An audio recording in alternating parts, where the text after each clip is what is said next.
Nandiyan naman tayo sa gobyerno lahat. Kilala mo. Hindi naman siya. Pero talaga, magkakaroon. Relax na kayo. Hindi nga ninyo masabi kung Makukuha niya si Presidente. krimen ko. Kaya nga, simplahin mo ang batas.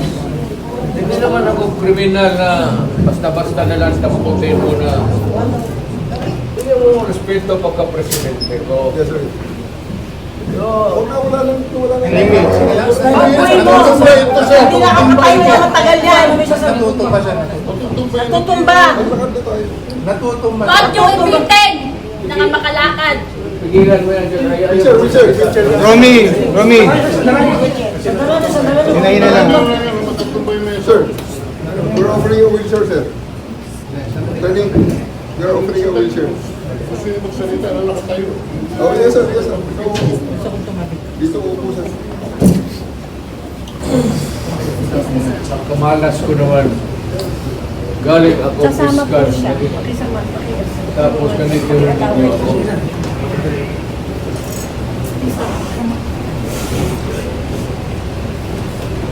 Kayong mga sundalo, kilala man ninyo ako. Anong kasalanan ko? Bigyan ninyo ako kasi isang ordinansya lang na ginawa ko. Kayong mga Pilipino, mga sundalo, anong ginawa ko? Army ka pala. Huwag ka nito.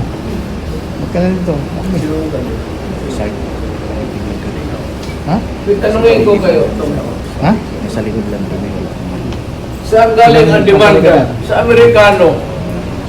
Tatapos ganunin ninyo yun. Sir, we'll trust this out in proper forum. Hindi ito, sir. Hindi ito ang proper forum. Walang judge dito, sir. Kaya nga, may judge ko pinapiro sa akin. Kaya nga walang judge dito, sir. Ipag-usap Maganda sa... muna, sir. Kami ng petisyon sa Supreme Court. Can you